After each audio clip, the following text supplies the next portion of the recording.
Some very interesting conversations are taking place after Trump captures Maduro. People are like, wait a minute, what are you going to be doing? Yeah, we're going to be running Venezuela right now, and guess what? We're taking around 30 to 50 million barrels from Venezuela for America, and we're going to keep it here. China comes out and says, wait a minute, no. You can't do that. We've been taking control of this place. Marco Rubio comes out, no. This is Western Hemisphere. This is what we're doing. Is America going back to imperialism? Maybe we have been building an empire. Are we going back to expansionism? What could be next? Cuba? Are we really going to go after Honduras, Colombia? He's talking about Greenland. We need Greenland. It's a national security. No matter what, we have to take care of this. There's a lot of stuff that we're going to go through today. And Monroe Doctrine, what the hell is a Monroe Doctrine? We're going to talk about all of that stuff today.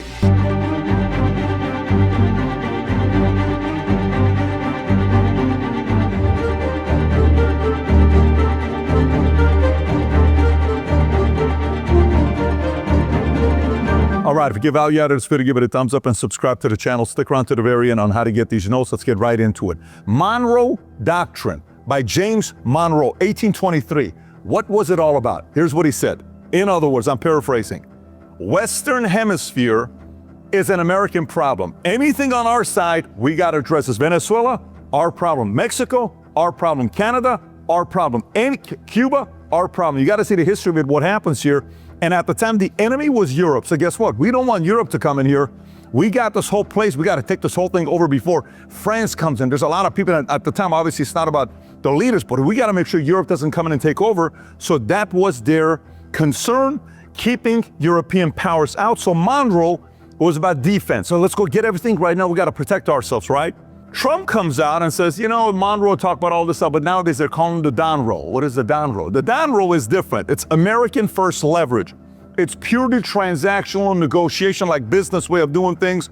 Transactional. What does U.S. gain? The enemy today is not Europe, it's China, it's Russia. So Donroe, defense by offense. Let's go get everything that we can. We need Greenland. We need Panama Canal. We need the oil in all these other places. We need all these things that's going to be. We got to go back to expanding again. Are we expanding? What is going to be next? So these two things led to a lot of conversations because Greenland became one of them that we need to go get. There's a bunch of conversations saying, well, listen, there's 56,000 people that live in Greenland. Why don't we just give each one of the people that live there $1 million? Some guy tweeted about this. Let's pay him $56 billion and take that whole thing over. They got a lot of great natural resources. Somebody said, who cares about Greenland? Wait till you find out when we got Alaska. Everybody was laughing about this deal. It's the dumbest deal you ever did, America, buying up Alaska until they found out exactly what happened afterwards. So most of the time when we look at maps, we look at maps this way. This is us, this is Greenland. Who cares about Greenland? But if you look at the map in a complete different way, this is Greenland. This is us, this is Greenland, this is Russia. It is very important strategically to get this, and trust me, everybody came out yesterday. Italy, Denmark, Prime Minister, no. Italy and Germany and Britain, no, America how dare you come and say you need this? So people are starting to talk and say, maybe this guy's up to something that we don't even know about. So let's go through it. Number one, the evolution of how America became America. 13 colonies. We started right here. That's how America got started. Number two, Louisiana. We purchased Louisiana in 1803, 828,000 square miles for $15 million, 3 cents an acre is what we bought Louisiana for. At first, Thomas Jefferson just wanted New Orleans. And then they're like, no, let's just get the whole thing, get Louisiana. U.S. doubled in size overnight. Think about it here. This is U.S., okay, right here. And then we get Louisiana. Boom. Massive. Wait a minute. We are going to get that big? Yes, this is Louisiana purchase in 1803. This is the original colonies, the 13 colonies here. And then all of a sudden we went from here to boom. Wow, America's actually pretty big after we buy Louisiana. Yeah, it's pretty good. Who did we buy it from? Originally, Spain owned it. Then France buys it from Spain. And then France, under Napoleon, all these wars that are taking place, France is running out of money. They're fighting everybody pretty much in Europe. They're like, hey, we want to buy Louisiana. France is like, oh my God, that's going to be such a big headache. You know what? You can have it. No problem. No problem. We'll pay you $50 million. Get it. They needed the cash. They go, got it. Boom. America all of a sudden starts taking over property. No war, no weapons, nothing. We didn't even have a military at that time. It was a small little military. We didn't have a strong military like some of these other countries. We took this place over. In what way? Without conquest. Hence, Greenland could be the same way. Now, next one is Florida. Florida, 1819, the Adams-Saunders Treaty. You know what we paid for Florida? It was very easy. Here we go. $5 million for Florida. Today, you get a condo for $5 million. They bought the whole state of Florida. Great decision for $5 million. Next, you have the Manifest Destiny era. This journalist, John O'Sullivan, who was a great writer. He comes out, well, maybe he's a little bit of a conspiracy theorist. He comes out in the 1830s, 1850s. He says, America is destined. Providence, God, we're supposed to do this. Selling the vision. Oh my God, America's destined by providence, progress, and history itself to expand across North American continent. Yes, that's what we're going to be doing. Good person at selling the vision. So that kind of became an identity for America. So then you have the annexation of Texas, 1845. It was an independent country. By the way, in Texas, if you go look at the 1830s, it was like 13 years or something like that, 1836 to 1845. It's its own country. They have their own embassy in France, and I think even in London. You go, if you Google it right now, probably put the picture up so you can see it. Texas was its own state. They took on, when we took over Texas, we took on the $3.25 million debt, and we paid Mexico $15 million. Texas joined the Union in December of 1845. So if I come back up here, this is what it looks like. Now we have Florida, we have the original 13 territories, the colonies, then we have Louisiana, now we have Texas. Now this is us, right? Now let's continue, see what happens next. Are we gonna expand more, or are we gonna just be happy with what we got? So what comes next? Here's what comes next. Mexican-American War, Guadalupe, Hidalgo, 1846 to 1848. This is the treaty. The first war overtly fought for expansion. This was not just we're taking over. This was an absolute war. The war ultimately got us to control Arizona, New Mexico, California, Nevada, Utah, Colorado, Wyoming. Our military on September of 1847 got so deep into Mexico City, and they took over. It says, this is ours. We're here. That's how far we got into it. Eventually, while they're looking at the map and they're like, well, what should we do? Should we take the whole thing over? Should we not? This is what ends up happening. This whole thing here, right up here, you're seeing this side here, Mexican succession. This whole thing we paid $15 million for. Now stay tuned. So now, is America happy? Are we content? Or are we still gonna keep driving? Nope, we're still driving. What happened next? Alaska, purchase 1867. They called this at first, when they made the purchase, a Stewart's Folly, which is like, who is this? What an idiot. This guy's gonna buy Alaska. Who the hell is gonna want anything in Alaska? This is the dumbest deal ever. Sell it to him, take the cash, he's an idiot. That's kind of what they were thinking about it.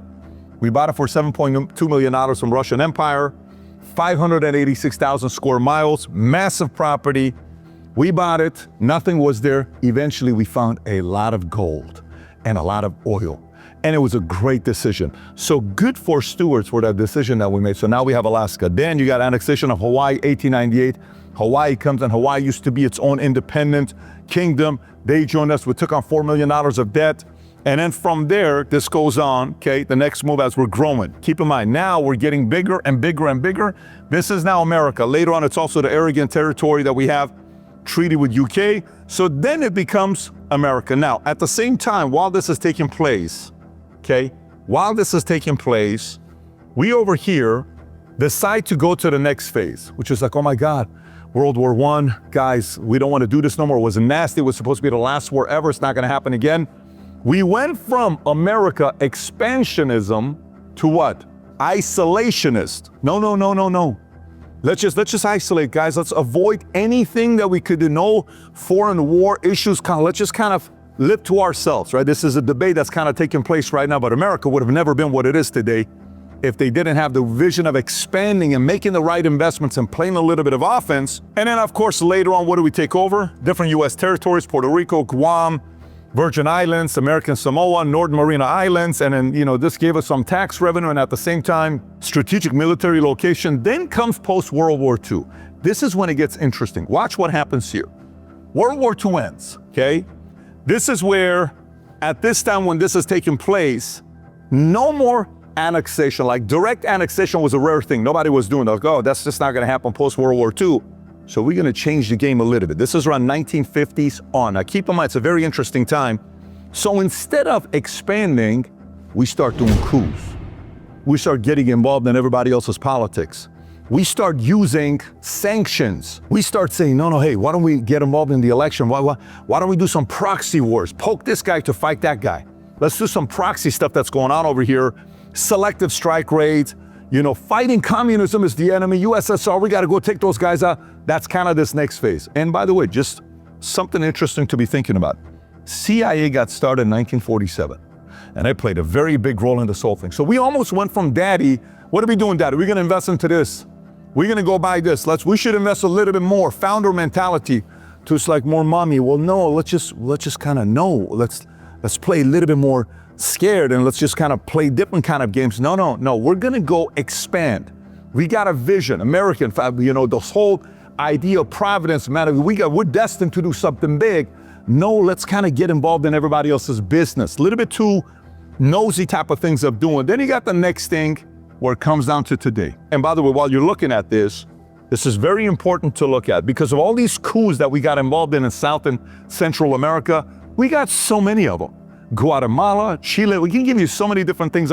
Nicaragua. Look at this map here, which is very interesting. U.S. interventions in Latin America. Blue is no U.S. involvement. I think these two that you see, that's blue. I think that's Guyanas, the two Guyanas. I think that's Costa Rica, and I want to say that's Belize, or I don't know which one that is. Is that Belize? The small blue one? That's Belize. Okay, now watch this, yellow. All this yellow here, indirect involvement through political pressure, U.S. intervention. All the yellow, we've been involved in. Red is not indirect. It's direct U.S. involvement, invasion, or CIA-backed coups. All the red. That's this era. So now we are at a point where everybody's asking a question and saying, what are we going to be doing now? What is now? Because Trump all of a sudden said, Canada's the 51st state, so Canada's going to be 51st. What the hell is he talking about? Well, guess what? In 1777, when we wrote out our original Articles of Confederation, which was prior to our Constitution, it's in there till today. Canada has an open invitation to join the Union at any time. And people thought Quebec, people thought it was going to happen no matter what in the early 1900s. It just never happened. Why? I didn't know about that. Yeah, Canada today, if they want to be the 51st state, they have the choice to. So notice the language of the visionary, the president, who is up there. He's speaking a different language than the previous presidents. We're not used to this. People are not used to, in our lifetime, we've not had a president thinking about things like this. It's all like, yeah, Gorbachev, bring down that wall. Big deal, respect. Reagan, economy, the progressive taxes, Bill Clinton, the budget, balancing the budget with Newt Gingrich, Obamacare, oh my God, healthcare for all. And then it's not going to cost you a single penny in taxes, 27%. We were like, what the hell is going on here? Bush, 9/11, war, all this stuff, senior. No, Trump is saying, let's expand. What do you mean, let's expand? Canada, come on. Panama Canal, yes. Venezuela, 30 to 50 million barrels. Greenland, Cuba, why Cuba? Why are they 90 miles away from us? No, Cuba. Really, Cuba? Yes, Cuba. And what about Colombia? Well, he's throwing Colombia, petrol. We're talking about petrol. Honduras, all of these things that we're looking at. So watch this. If we go back here and you look at this map, okay? This was James Polk's All of Mexico plan, right here. When he won this, this whole thing's like, no, we got to expand. We could have taken over Mexico. And like, no, leave Mexico City for them.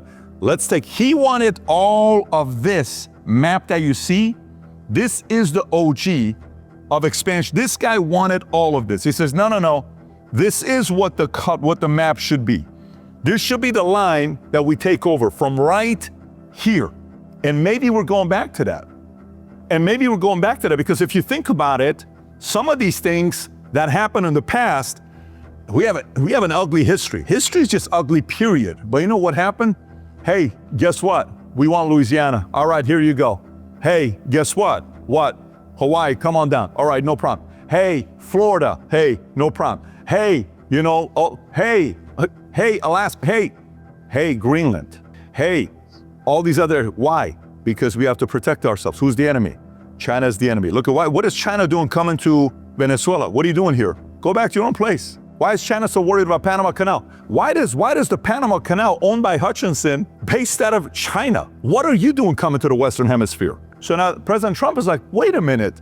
He's only going to be president for 3 years. Some of you guys are watching this like, I don't like the guy. Well, guess what? Do you want China to have control in Venezuela? Is that who you trust, or us? Now you may say, I don't want anybody to. I get that. But guess what? You have to be thinking long term. War is nasty. Protecting yourself is nasty. And the enemy wants your lunch. And you better be ready for it. So, are we going more towards, is this more expansionism or is this more imperialism? What's about to happen next? This is a great conversation, but this may be the next phase we're going to as a country, which, to be honest with you, I am so glad there's somebody that's running it, that's thinking about what's going to happen with America, not the next 3 years because he's trying to win a re-election in 2028. No. What America needs 20, 30, 40 years from now. Because war is going to change in a major way. Do you realize if China controls Panama Canal, and let's just say we're doing something with them, you thought COVID was bad? Imagine China says, shut it down, don't send anything to US. What happens with you feeding your kids? What happened with all the equipment that's coming to us from all these big ships that's coming to the world? What happens then with all these containers? You want them to have that control? So I actually love the strategic movements that they're making. They're shocking everybody. If you got any questions, I want to hear your thoughts about this as well while you're watching it. If you got value out of this video, give it a thumbs up and subscribe to the channel. And if you want to get the notes, go to PBD Entrepreneur Circle. We'll put the QR code here and a link below. You'll get all the notes for free in that circle for yourself. Do whatever you want with the notes. And if you enjoyed this video a year ago, I made a video about the rapid fall of Venezuela, how socialism and communism destroyed a great country. If you've never seen it, click here to watch it. Take care, everybody. Bye-bye, bye-bye.